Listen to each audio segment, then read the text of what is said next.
मेरा ईमान था कि हजरत ईसा अलैहिस्सलाम मेरे निजात दहिंदा हैं। मैंने फैसला किया कि मैं एक बैप्टिस्ट मुबल्लिग बनना चाहता हूं। मैंने अपने मुसलमान दोस्त को ईसाई बनाने की कोशिश की, तो मैंने बस ये पढ़ा जो हजरत ईसा अलैहिस्सलाम ने कहा, और इसमें लिखा है, बाप मुझसे ज्यादा अजीम है। सलीब पर मेरे खुदा तूने मुझे क्यों छोड़ दिया। ये सब कुछ चिल्लाकर कह रहा था कि मैं खुदा नहीं हूँ। बाइबल ने मुझे हुक्म दिया कि मैं हजरत मोहम्मद सल्लल्लाहु अलैहि वसल्लम की पैरवी करूं। और मैं घर आया। मैंने कहा, मुझे आपको कुछ बताना है, मैं मुसलमान होने जा रहा हूं। और उसका चेहरा हेलो से, क्या? अस्सलाम वालेकुम भाई खलील मीक, हमारी दावत कबूल करने के लिए आपका शुक्रिया। मैं शुरू करना चाहता हूं कि खलील मीक कौन है और क्या आप हमें अपने बारे में थोड़ा बता सकते हैं। मेरा नाम खलील मीक है। मैं दलास टेक्सास से हूँ। मैं एक ईसाई खानदान में पला बड़ा हूँ और मैं बैप्टिस्ट मुबल्लिग बनना चाहता था। तकाबली मज़ाहिब का मुताला करते हुए मैंने 1979 में इस्लाम को कबूल किया, यानी 34 साल पहले मैं एक फख्रमंद मुसलमान हो गया। मैं मुस्लिम लीगल फंड ऑफ अमेरिका का बानी भी हूँ। ये एक कौमी खैराती इदारा है जो अमेरिका में मुसलमानों की इमिग्रेशन, सिविल और क्रिमिनल केसेस में मदद करती है। आपकी जिंदगी ईमान के लिहाज से कैसी थी? आप किस चीज पर ईमान रखते थे? मैं बैप्टिस्ट ईसाई था। मैं यकीन रखता था कि हजरत ईसा अलैहिस्सलाम मेरे निजात दहिंदा हैं और इससे जुड़ी हर बात। तो आपका ताल्लुक एक मजहबी खानदान से था। आपके अकायद कैसे थे? जी हाँ, ईसाई खानदान में परवरिश हुई। मेरी वालिदा, भाई, बहन और मैं हर इतवार को चर्च जाते थे और गर्मियों में वोकेशन बाइबल स्कूल जाते थे। एक मर्तबा हमारे चर्च में एक मेहमान मुबल्लिग आए जिन्होंने जहन्नम के बारे में एक प्रेजेंटेशन दी। ये एक वीडियो प्रोडक्शन थी जो उन्होंने बड़ी स्क्रीन पर हमें दिखाई और इसमें दिखाया गया कि लोग मर रहे हैं, फरिश्ते आ रहे हैं और उन्हें या तो जन्नत ले जा रहे हैं या जहन्नुम, और फिर जहन्नुम में होने वाली सूरत हाल दिखाई गई। तो मैं उस वक्त 6 या 7 साल का था, दूसरी या तीसरी जमात में था। ये चीज मुझे बहुत ज्यादा डरा गई और उसी रात मैं ईसाई बन गया। फिर मैं अपने मोहल्ले के तमाम लोगों के पास गया और तमाम बच्चों और खानदानों को दावत दी कि अगले दिन आकर दोबारा ये देखें।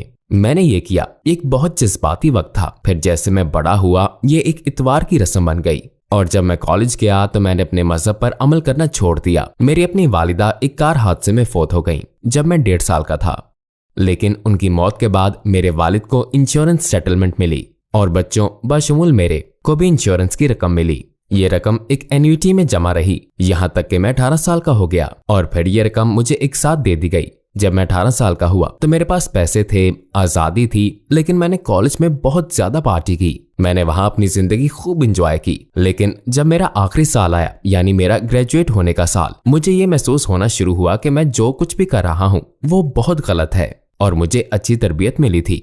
तो मैंने फैसला किया कि ये एक किस्म का इंकशाफ था कि मुझे अपने मजहबी विरसे की तरफ वापस जाना चाहिए। उसी वक्त मैंने फैसला किया कि मैं बैप्टिस्ट मुबल्लिग बनूंगा।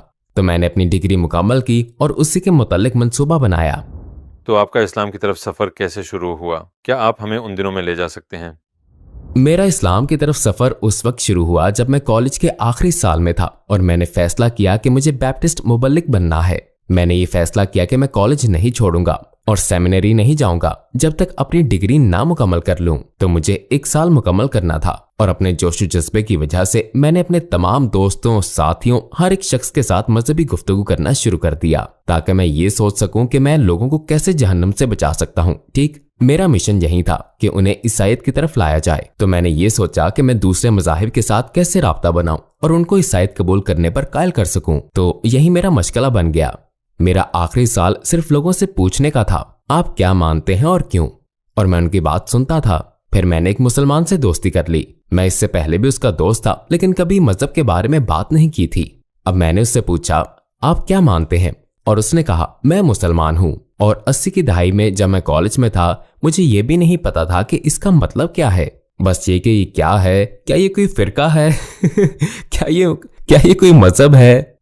ये वही था जो मैं सोच रहा था। उसने कहा, मैं मुसलमान हूँ, और फिर उसने मुझे अपने अकायद के बारे में बताना शुरू किया। और कुछ मिनट के बाद मैं अभी भी सुन रहा था, लेकिन मेरे दिमाग में ये ख्याल आ रहा था, तुम तो एक उलझे हुए ईसाई की तरह लगते हो। मुझे नहीं मालूम ये इस्लाम या मुसलमान क्या है, लेकिन तुम बहुत करीब हो। तुमने तकरीबन इसे समझ लिया है, तुम बहुत करीब हो। तो मैंने सोचा, चले किसी को बचा लेता हूँ इससे पहले कि मैं सेमिनरी जाऊं। ठीक है, मैंने अपने मुसलमान दोस्त को ईसाई बनाने की कोशिश की और वो सिर्फ मजहब पर बात करने में खुश रहता था। वो इससे कभी थकता नहीं था, लेकिन वो कभी बहस नहीं करता था, वो कभी मवासना नहीं करता था। मैं उसे यीशु के बारे में बताने की कोशिश कर रहा था और क्यों ये, और वो बस सोच रहा था कि मैं कितना अच्छा हूँ और इस बातचीत का होना कितना अच्छा है। लेकिन जब हम अलग होते तो अगली बार जब मैं उससे मिलता, वो मुझे एक ब्रोशर, एक पैम्फलेट, कुछ ना कुछ देता जो उस मौजू पर एक मवासना मजहबी मुकालमा होता था जो हमने बहस किया था। और मुझे बहुत से पैम्फलेट मिले, जिनमें से एक पैम्फलेट था क्या बाइबल खुदा का कलाम है, और ये अहमद दीदात का था जो बाइबल की तारीख को उजागर कर रहा था। और वो बस ये सवाल पूछ रहा था कि ये किताब खुदा का कलाम है, और वो किताब में अपना तज्जिया पेश करता है। इसका मसला ये है कि मैं बाइबल को 100% सच समझता था। मैंने उसका मुताला किया था, उससे पढ़ा था, चर्च में शिरकत की थी, लेकिन मैंने बाइबल की तारीखी हकीकत का मुताला नहीं किया था। हम तक ये किताब कैसे पहुंची, इस पर हर बाब पर नाम होते हैं, तो मैं बस ये समझ रहा था कि ये लोगों ने लिखी थी और फिर उन्होंने इसे किताब में जमा किया, है ना। तो ये बस माजी के लोग हैं जो खुदा की तरफ से मुतासिर होकर वो लिख रहे थे जो उन्हें मुतासिर किया गया था। लेकिन मैंने कहा ये कुछ साबित करने के लिए काफी नहीं होगा, लिहाजा मुझे बाइबल की तारीखी हकीकत सीखनी होगी ताकि उसकी अथॉरिटी को साबित किया जा सके। बतौर एक शक करने वाला या कोई भी शख्स मैंने कहा मैं इस पर खुद को वक्फ करूंगा। तो अब अपने आप को तफरीह फराहम करने के बजाय तुम क्या मानते हो और क्यों, मैंने बाइबल की तारीखी हकीकत में गोता लगाया ताकि मैं इसे किसी और को समझा सकूं। ये अमल मैंने 100% पुख्ता यकीन से शुरू किया। फिर मैंने ये सीखना शुरू किया कि हमारे पास बाइबल कैसे आई।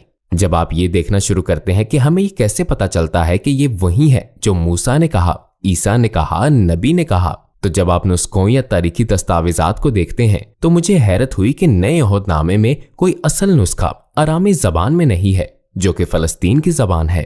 हजरत ईसा अलैहिस्सलाम के जमाने में हमारे पास इब्रानी में कोई दस्तावेजात नहीं है, जबकि वो यहूदी थे और यहूदियों ने अपना मजहबी मतन वगैरह पहले ही इब्रानी में महफूज रखा था। तो हमारे पास इब्रानी में कुछ नहीं है, अरामी में कुछ नहीं है। हमारे पास जो दस्तावेजात हैं वो यूनानी में हैं और बाद में लतीनी में हैं। और हमारे पास उन किताबों के 10,000 नुस्खे हैं, मत्ती, मुरकुस, लूका और यूहन्ना, लेकिन कोई भी 2 नुस्खे एक जैसे नहीं है। ये ऐसी चीज है जिस पर आप यकीन कर सकते हैं और वजाहत कर सकते हैं, लेकिन मेरी राय में ये कोई मजबूत सबूत नहीं था। कुछ लोग कर सकते हैं, ताहम आप सीखते हैं जब आप मजीद मुताला करते हैं कि और भी किताबें उतनी ही पुरानी थीं, उतनी ही ज़ाहिरी तौर पर मुस्तनद जो बाइबल में शामिल नहीं की गईं। दर हकीकत एक कैथोलिक बाइबल है और एक प्रोटेस्टेंट बाइबल है, दोनों मुख्तलिफ हैं। यानी 2000 साल का ईसाई कीदा और बाइबल में ऐसे मुसन्नफीन हैं जो अभी तक नामालूम हैं। और जब मैं बाइबल की तारीखी हसीयत सीख रहा था ताकि मैं दूसरों को इसकी सच्चाई पर कायल कर सकूं, तो मुझे तशवीश का सामना होने लगा। राइट, मैं वो सीख रहा था जो मुझे नहीं पता था,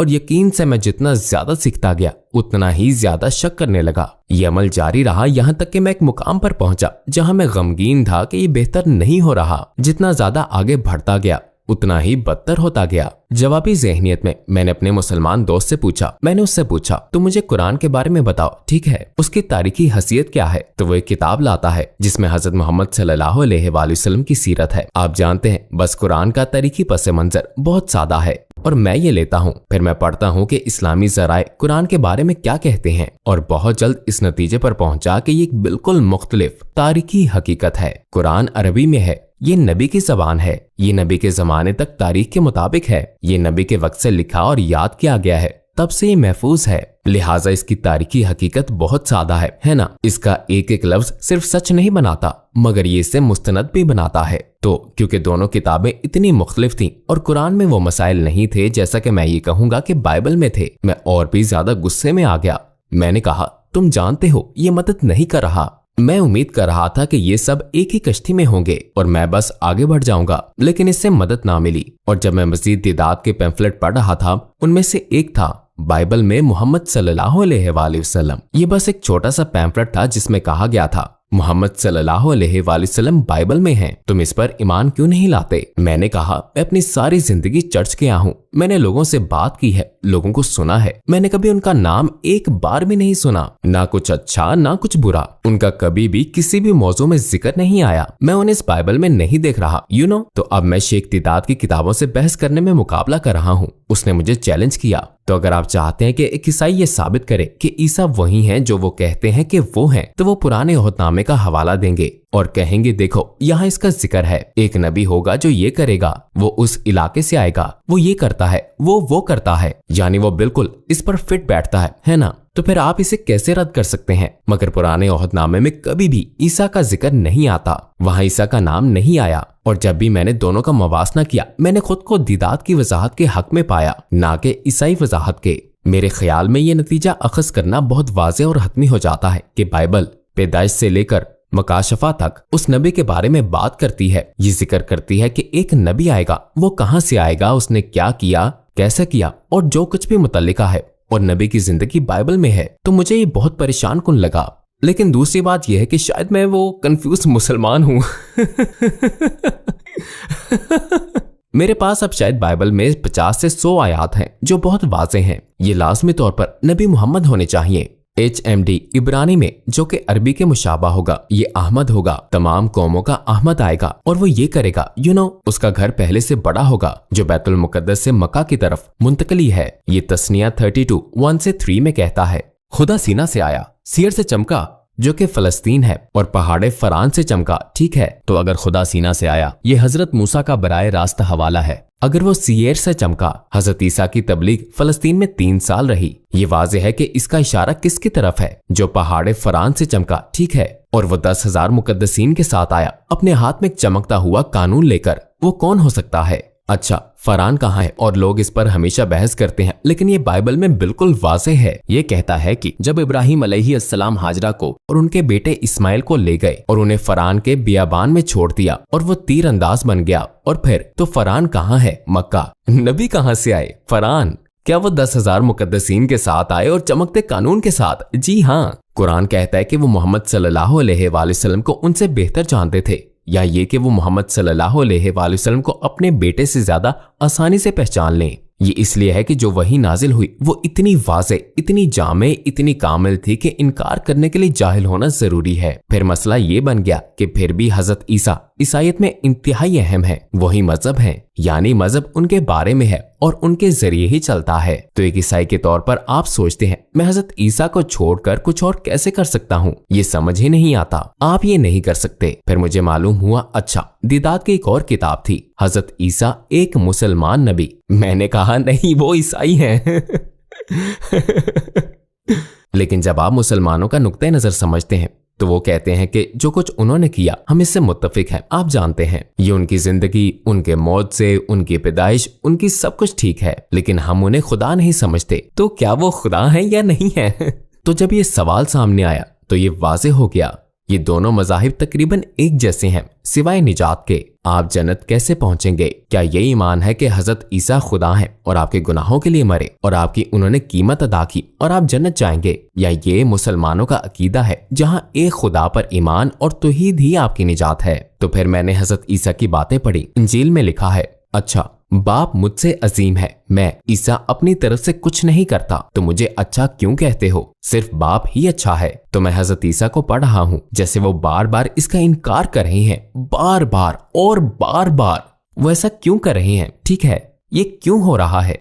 अब अपोलोजेटिक्स ये हैं कि ये खुद को जाहिर करने का वक्त नहीं था, लेकिन जाहिर है उन्हें बार बार पूछा गया, तुम कौन हो, तुम यहाँ क्यों आए हो? और उन्होंने जवाब दिया, नबी। और इसका उनके खुदा होने से कोई ताल्लुक नहीं था। मेरा बाप जिसे तुम जानते हो, उसने हमें दुआ सिखाई। हमारा बाप जो आसमान पर है, या फिर सलीब पर ये अल्फाज, मेरे खुदा मुझे क्यों छोड़ दिया? ये सब कुछ बस ये चीख रहा था, मैं खुदा नहीं हूँ, है ना? और बगैर किसी थियोलॉजिकल उज़र के ये सीधा था, नहीं, मैं नहीं हूँ। तो फिर मैं सोच रहा था ठीक है, आखिरकार मुझे कायल किया गया कि बाइबल ने मुझे हजरत मोहम्मद सल्लल्लाहु अलैहि वसल्लम की पैरवी करने का हुक्म दिया है।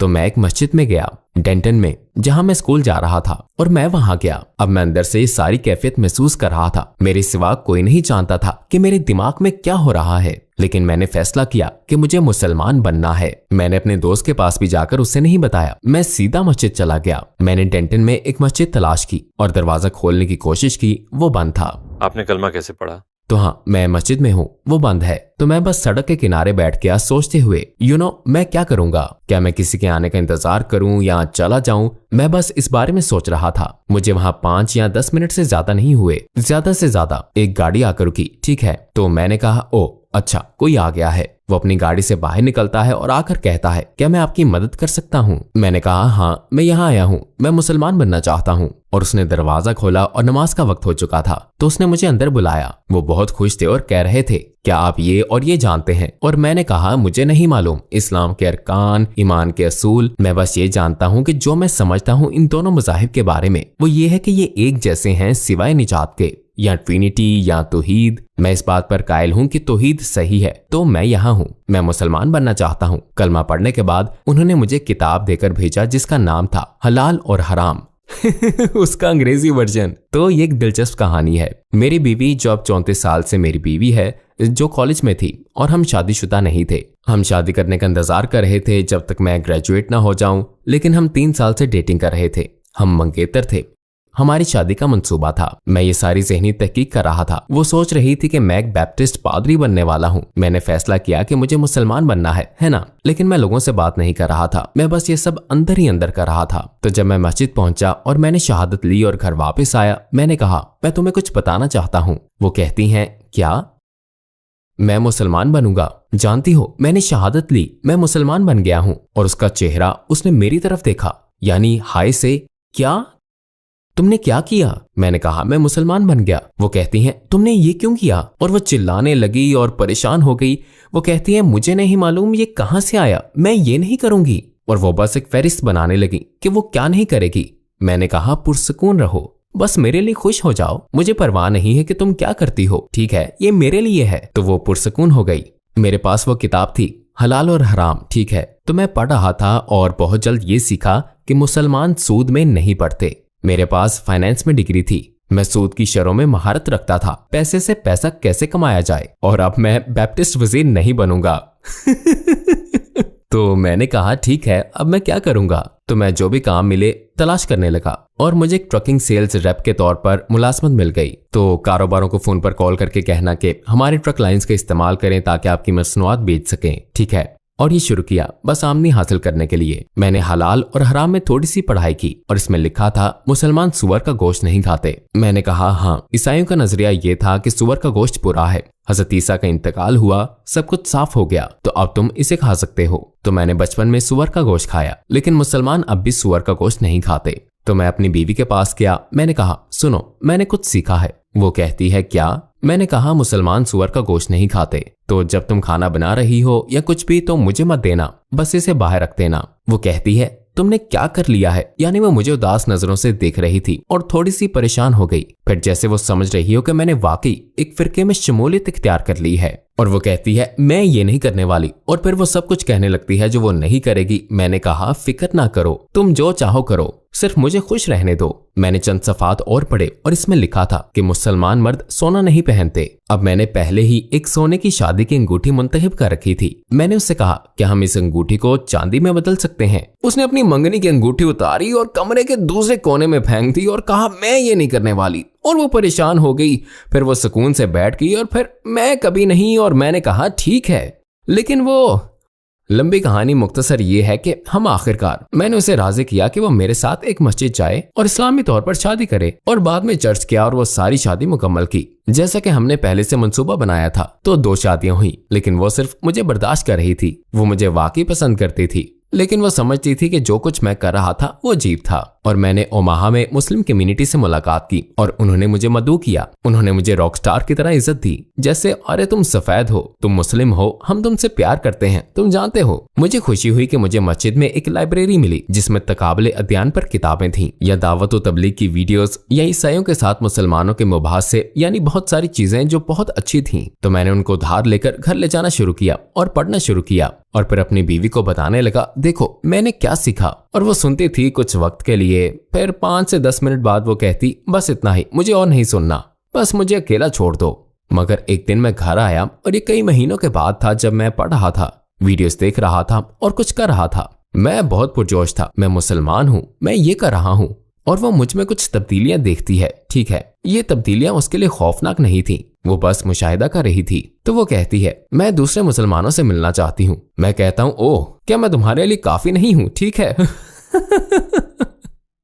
तो मैं मस्जिद जाता हूँ और कहता हूँ मेरी बीवी ने कहा है कि वो दूसरे मुसलमानों से मिलना चाहती है, तुम क्या सोचते हो? वो कहते हैं भाई हमारे पास एक हल्का है, ठीक है, जुम्मे को कई खानदान एक घर में इकट्ठे होते हैं और हम कुरान की तफसीर करते हैं, जरा सी बातचीत होती है, फिर हम खाना खाते हैं, फिर नमाज पढ़ते हैं और फिर घर चले जाते हैं। उसने कहा क्यों ना तुम उसे हल्के में ले आओ, हम सब मिलकर बात कर सकते हैं। मैंने कहा जबरदस्त। तो हम पहले हल्के में गए और ये पहली बार था जब उसने मुस्लिम खवातीन और बच्चों और मर्दों को एक आम रोजमर्रा के माहौल में बातचीत करते हुए देखा और उसे ही अच्छा लगा। ये ऐसा था जिसकी उसे तवक्को नहीं थी। मुझे नहीं पता कि उसे क्या तवक्को थी, लेकिन ये उसके लिए मुस्बत था। तो हम 1 या 2 हलकों में लगातार गए और अगली बार जब हम जा रहे थे वो कहती है क्या ये ठीक होगा अगर मैं तुम्हारे साथ नमाज पढ़ूं? और मैं सोच रहा हूँ ठीक है, क्या तुम मुसलमान? नहीं, मैं मुसलमान नहीं बनना चाहती, लेकिन जब तुम सब नमाज के लिए खड़े होते हो और मैं बैठकर देख रही होती हूँ, कुछ अंदर से मुझे उभारता है कि मैं भी शामिल हूँ, जिसे मैं उसका हिस्सा बनना चाहूंगी। ये बहुत अच्छा होगा। तो मैंने कहा हाँ तुम शामिल हो सकती हो, बस लाइन में आ जाओ और फॉलो करो। वो कुछ भी नहीं जानती कि क्या कहना है, वो बस हरकत की नकल कर रही है, लेकिन नमाज का हिस्सा बनना चाहती है। ओके, कुछ और हल्के। और एक दिन मैं घर आता हूँ और वो कहती है मुझे लगता है कि मैं तैयार हूँ। मैंने कहा किसके लिए तैयार? मुसलमान होने के लिए, लेकिन मैं ये नहीं करूंगी। वो मुझे एक फहरिस्त देती है जो वो नहीं करेगी। अच्छा, तुम मुसलमान बनना चाहती हो? वो मुसलमान बन जाती है। मुख्तसर तौर पर कहूँ तो जो कुछ भी उसने कहा था कि वो कभी नहीं करेगी, अब वो सब कुछ करती है। क्या आप हमें बता सकते हैं कि आपको कैसा महसूस हुआ जब आपने कलमा पढ़ा?